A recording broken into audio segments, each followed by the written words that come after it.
Okay, good day. Welcome to my channel, Daan-Daang Komento. Ang channel po na ito ay nirecord natin, ginawa natin para magbigay ng komento sa mga channel sa YouTube na nagtatalakay sa mga aral ng Iglesia ni Cristo. Tayo po ay hindi nakikipag-away, hindi nakikialam sa kanilang desisyon. Pinapakita lang natin kung ano rin yung nakikita natin. So, ang unang channel na ating bigyan ng komento ay ang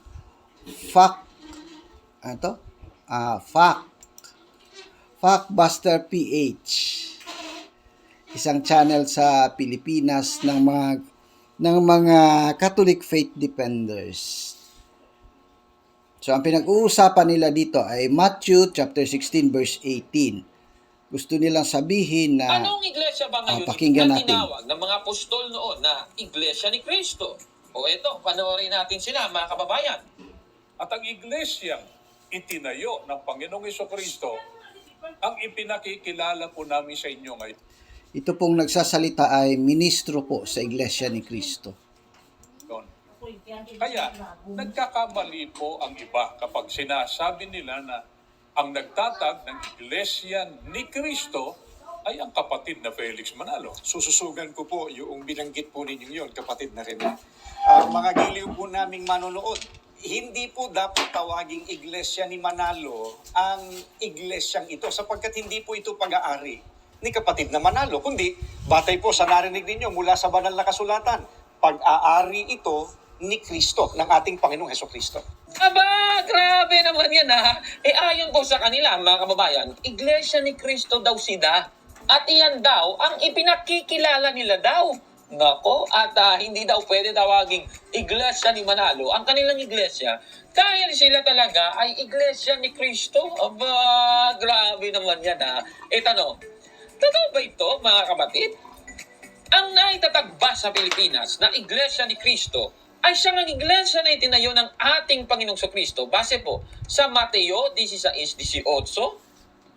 Sige, panoorin din natin yung isa pang ministro na kahit yung sa Efeso 4:12 ay ipinipilipi talaga na yan daw ay sila. Ito panoorin natin. Ngayon, ang dami pong nakatatag na iglesia sa kasalukuyan.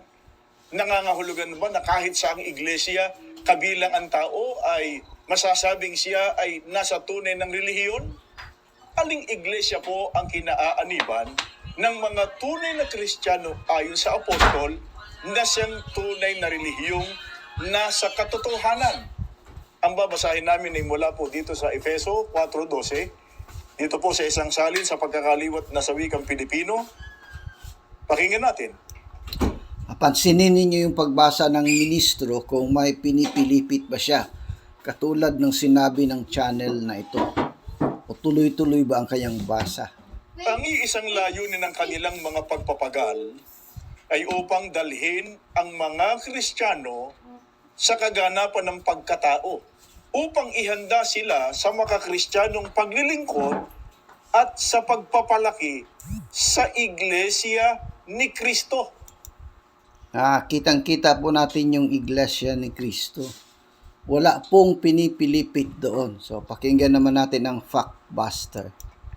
Mga kaibigan, ang tunay po na iglesia na pinatutunayan ng Biblia, binasa po natin sa Biblia, ito ang nakalagay sa Biblia, hindi po namin palapalagay. Ang sabi ng Apostol Pablo, Iglesia ni Cristo. Grabe naman talaga itong si Victor Sandoval mga kababayan. Ayon po sa kanila, Iglesia ni Cristo talaga ang relihiyon na nasa katotohanan. At para patunayan yan, binasa niya yung Efeso 4:12. Yung napanood din natin kanina, ganun din yung ginawa niya, mga kababayan, na yung nakalagay, Church of Christ. Ayan, nakikita niyo sa screen. Ang naitatagba sa Pilipinas na Iglesia ni Cristo ay siyang ang iglesia na binanggit doon sa binasa niya kanina, yung Efeso 4:12. Susuriin natin yan, mga kababayan. Ang Iglesia ni Cristo kasi sa Efeso 4:12 ay tinawag ding katawan ni Cristo sa 1 Corinto 12:27. Ayan, nakikita nyo sa...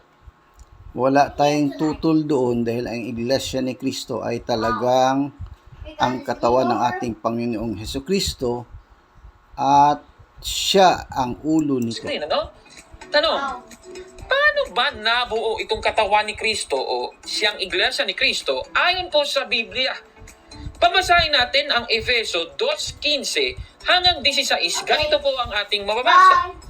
Na inalis ang pagkakaalit sa pamamagitan ng kanyang laman, kahit kautusan na may mga batas at ang palatuntunan, upang sa dalawa ay lalangin sa kanyang sarili ang isang taong bago.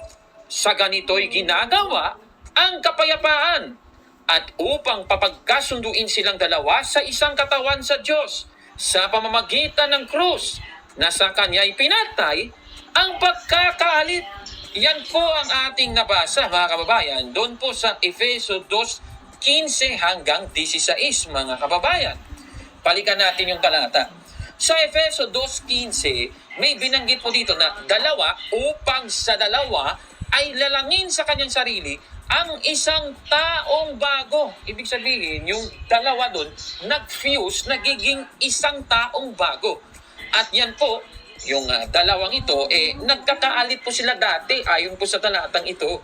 Ngayon, sa versikulo 16, pinagkasundo yung dalawa sa isang katawan sa Diyos. Anong katawan yun?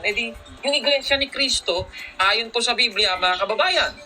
Tandaan natin, yung katawan ni Kristo, na siyang iglesia ni Kristo, yan po ay galing dun sa dalawa na pinagkasundo na noon ay may pagkakaalit ayon po sa Biblia. Tanong, ang iglesia ni Kristo ba na ito na tinutukoy ay ang iglesia ni Kristo na natatag sa Pilipinas? Susuriin natin yan, mga kababayan. Balikan natin yung 2:15 ng Efeso. May binabanggit kasi ditong dalawa. Tanong, ano ba itong dalawa na tinutukoy? Ayon po sa mga nagsasabing sila daw ay iglesia ni Kristo. Eto, panoorin natin sila, mga kababayan. Alin po ang tinutukoy na kalooban ng Diyos na dapat matupad sa tao upang siya, ang tao, ay maipanganak na muli? Hindi po kami sasagot. Si Apostol Pablo sa kanyang sulat sa Efeso sa 2:15 na inalis ang pagkakaalit sa pamamagitan ng kanyang laman, kahit kautusan na may mga batas at ang palatuntunan, upang sa dalawa ay lalangin sa kanyang sarili ang isang taong bago. Sa ganito'y ginagawa ang kapayapaan. Ito po ang kalooban ng Panginoon Diyos na dapat matupad ng tao para siya ay maipanganak na muli. Ang tao po ay dapat mapabilang sa nilalang na isang taong bago. Paano ito matutupad? Ayon po sa talata ng Biblia na ating binasa, upang sa dalawa ay lalangin sa kanyang sarili ang isang taong bago. Sa mga tuwid, mayroong nilalang ang ating Panginoon Kristo mula sa dalawa upang mabuo ang isang taong bago. Ano ang tinutukoy na dalawa na nilalang ng ating Panginoon Kristo na isang taong bago?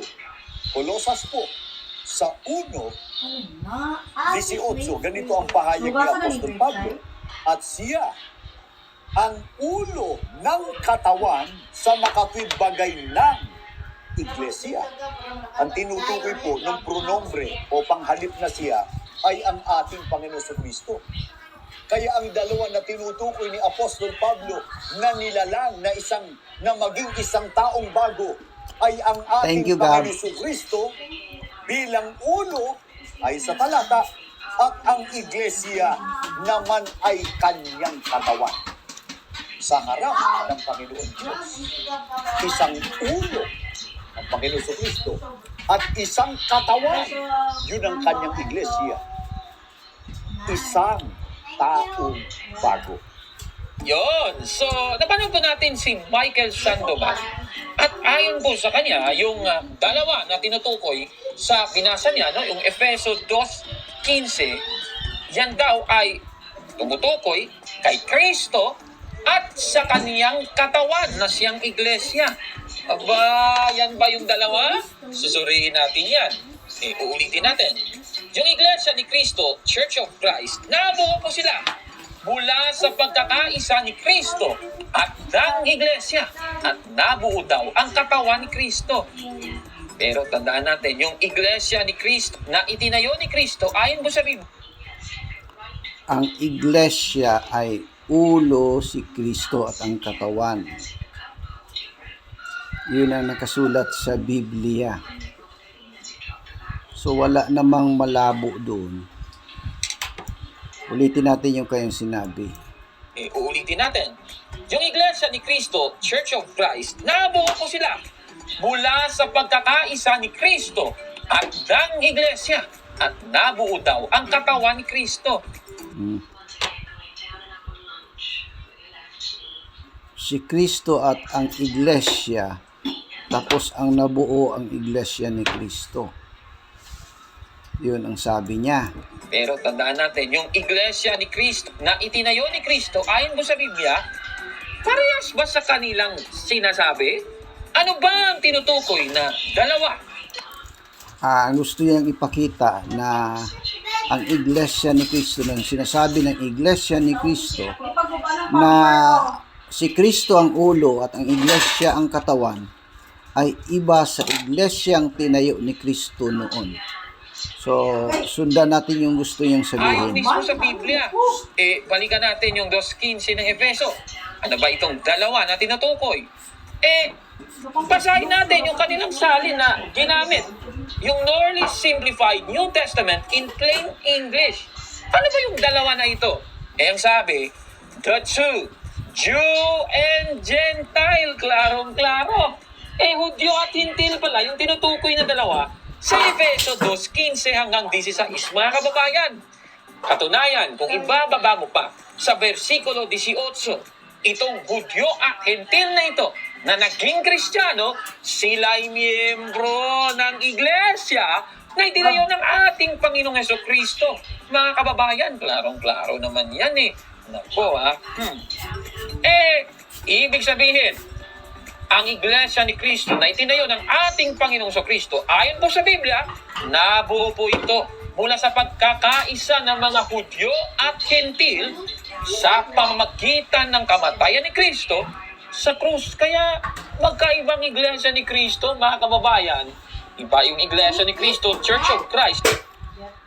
Putulin muna natin dito ang gusto niyang sabihin. Sa Biblia kasi, ang tunay na iglesia ni Kristo ay binubuo ng isang ulo na si Kristo at ang iglesia na ang katawan niya.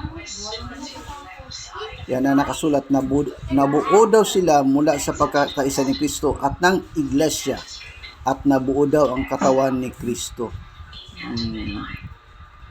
Parang tricky siya. Ito pagkakaisa ni Kristo at ng iglesia. Ang iglesia po ay tumutukoy sa katawan ni Kristo.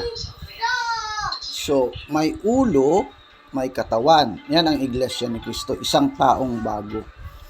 Ang pagkaunawa naman niya sa iglesyang itinayo noon ng ating Panginoong Hesukristo, nabuo ito mula sa pagkakaisa ng mga Hudyo at Hintil sa pamamagitan ng kamatayan ni Kristo sa krus.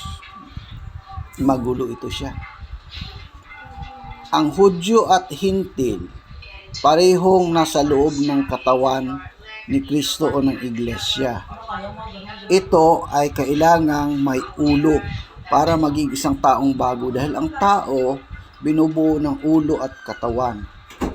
So ito, nililikot niya yung nakasulat sa Biblia. Pag sinasabing iglesia ni Kristo, may ulo na si Kristo at may katawan na iglesia. Yun ang nakasulat sa Biblia. Pero ang gusto niyang sabihin, ang iglesia nung una, nabuo ito sa pagkakaisa daw ng Hudyo at Hintil. Tuloy natin siya. Ito yung mga taong nililikot ang nakasulat sa Biblia, binibigyan ng sariling pakahulugan. Ituloy lang natin na pakikinig. At itong Iglesia ni Cristo na itinayo talaga ng ating Panginoong Hesukristo.